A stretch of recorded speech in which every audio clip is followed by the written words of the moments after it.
Mabuhay, magandang araw. Narito na ang mga nangungunang balita sa Caraga Region, hatid sa inyo ng Caraga in Focus News.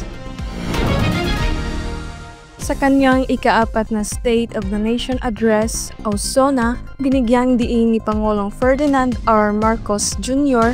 ang kasalukuyang kalagayan ng bansa, lalo na sa mga pangunahing usapin tulad ng edukasyon, kalusugan, enerhiya, agrikultura at ang kahandaan ng mga mamamayan sa harap ng mga sakuna at kalamidad. Isa sa mga bahagi ng talumpati na lubos na tumatak sa isipan ng mga Pilipino ay ang mga hakbang na ipatutupad ng Pangulo upang matutukan at matiyak ang gustong paggamit ng pondo ng bayan, partikular na sa mga proyektong may kinalaman sa flood control.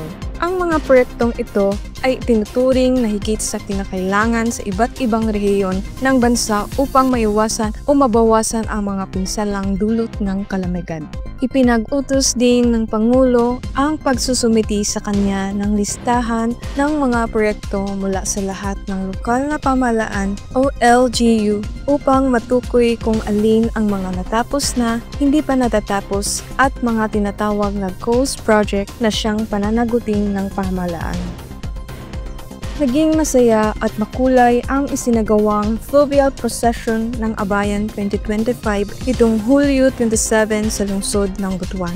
Ang Abayan ay bahagi ng matagal ng tradisyon ng lungsod na nagsimula pa noong 16th century bilang pagpupugay kay Senyora Santa Ana, ang patron ng Ilog Agusan. Maliban sa Fluvial Procession, tampok din sa selebrasyon ang Festival of Talents, River Float Competition at Saugan Barangay Competition. Bilang tugon sa pangangailangang medikal ng mga mamamayan sa malalayong lugar sa lalawigan ng Agusan del Norte, pinangunahan ni Governor Maria Angelica Rosdel M. Amante ang groundbreaking ceremony para sa itatayong mobile clinic building sa Sitio Anas, Barangay Lawan-Lawan, Las Nieves. Sa kanyang mensahe, binigyang diin ni Governor Amante ang kanyang matibay na hangaring mapalawak ang serbisyong medikal para sa lahat ng Agusanon. Inaasahan na sa pamamagitan ng mobile clinic, mas mailalapit ang libre at dekalidad na serbisyong medikal sa mga barangay na mahirap maabot ng kasalukuyang health facilities, lalo na sa mga komunidad na higit na nangangailangan ng atensyong medikal at pangkalusugan. Dumalo rin sa nasabing aktibidad si Las Nieves Mayor Karen Rosales Orencio Corvera bilang kinatawan ni Congressman Del Corvera, Provincial Health Officer Dr. Ordelio Ferrer at iba pang opisyal ng probensya at lokal na pamahalaan. Pinaigting ng probensya ng Agusan del Sur ang kanilang advokasya para sa kahandaan sa anumang sakuna sa pamamagitan ng isinagawang Resilience Motorcade noong Huwebes. Pinangunahan ito ng Provincial Disaster Risk Reduction and Management Office o PDRRMO na nilahukan ng iba't ibang ahensya, stakeholders at mga emergency responders bilang pagpakita ng suporta sa pagtataguyod ng kultura ng kaligtasan at kahandaan na anila ay responsibilidad di lamang ng iilan kundi ng bawat kasapi ng komunidad. Sa pamamagitan ng nasabing motorcade na muling pinagtibay ng probinsya ang kanilang paninindigan sa maaagap at maayos na pagtugon para sa kaligtasan ng buhay at proteksyon ng mga pamayanan, lalo na sa harap ng tumitinding banta ng mga natural na sakuna at mga epekto ng pagbabago ng klima. Bilang bahagi ng pagdiriwang ng National Disaster Resilience Month, patagumpay na isinagawa ng Municipal Disaster Risk Reduction Management Office ng Alegria sa Surigao del Norte. Katuwang ang Municipal Environment and Management Office ang isang tree planting activity. Layunin na aktibidad na ito na makapag-ambag sa pagbuo ng mas luntian, mas ligtas at mas matatag na mga komunidad. Binigyang diin din ng inisyatibong ito ang mahalagang papel ng pangangalaga sa kalikasan bilang isang estratehiya para mabawasan ang panganib mula sa sakuna.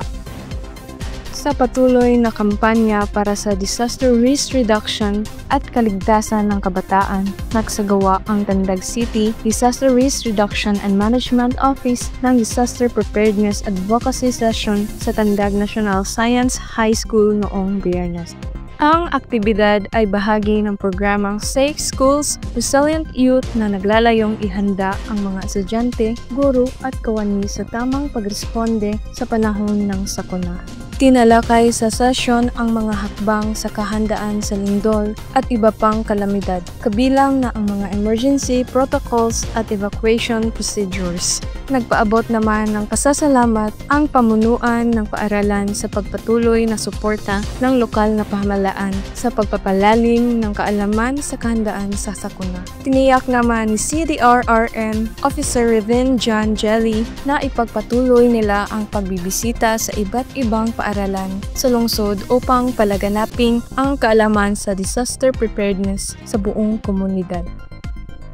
Bumisita sa probinsya ng Dinagat Islands noong Hulyo 26 ang Republic of Iraq Ambassador na si Dr. Khaled Ibrahim Mohammed Al-Hammam kasama sa Labor Attach Hermidato upang magsagawa ng inspeksyon sa oil refinery site na matatagpuan sa Kawayanan, Barangay Esperanza sa bayan ng Loreto. Ayon kay Ambassador Al-Hammam, ang lugar ay maganda, perpekto at tukma para sa nasabing infrastruktura dahil ito ay open sea area. Binahagi rin niya na sa tulong ng pamalaang panlalawigan ng Dinagat Islands at ng lokal na pamalaan ng Loreto, kaunti na lamang ang kailangang legal at teknikal na rekisitos upang masimulan ang proyekto. Inaasahan na ang proyekto ay magdudulot ng karagdagang kabuhayan para sa mga residente ng Dinagat Islands at magbibigay ng malaking ambag sa kaunlaran ng rehiyon.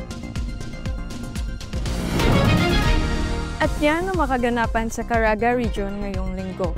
Abangan ang mga pangunahing balita sa susunod na Sabado. Dito pa rin sa Caraga in Focus News, hatid sa inyo ng Philippine Information Agency. Ito si Shilami Zalazar Tanya at para sa ibang mga balita, huwag kalimutang i-like ang aming Facebook, X, TikTok at YouTube.